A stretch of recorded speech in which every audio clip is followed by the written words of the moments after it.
ఏంటి యువరాణి గారు, కళ్ళు కనిపించడం కూడా మానేసాయా ఏంటి? అమ్మగారికి జ్యూస్ తీసుకుని వెళ్తున్నాను. మీకు కావాలంటే తీసుకోండి, అమ్మగారికి నేను ఇంకొకటి తీసుకుని వెళ్తాను.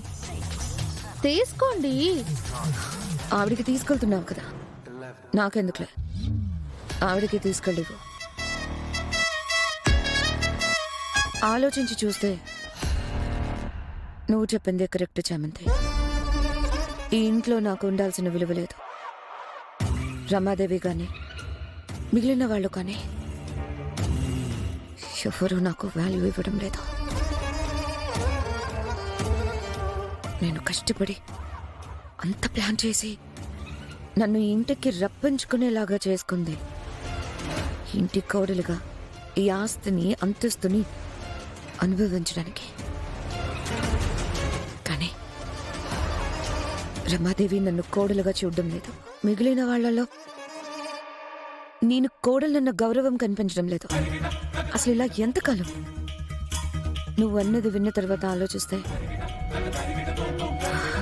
మనసుకి కొంచెం కష్టంగానే అనిపించింది. కానీ ఏం చేయను, వచ్చేసాను. వెనక్కి వెళ్ళలేను. అలాని ముందుకు ఎలా వెళ్ళాలో అర్థం కావడం లేదు.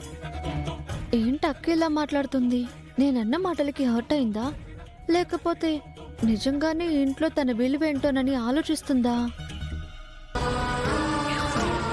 సరే, ఇంటి కోడలు నేను అనిపించుకున్నా, నాకెలాగో విలువలేదు. ఈ ఇంట్లోకి పని మనిషిగా వచ్చినా ఇప్పుడు నీకంటూ ఒక విలువ సంపాదించుకున్నా. నాకంటే నువ్వే బెటర్ ఏమో. సర్లే, త్వరగా వెళ్ళి ఆవిడగా జ్యూస్ ఇవ్వు.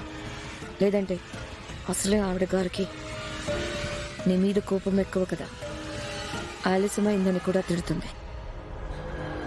వెళ్ళు.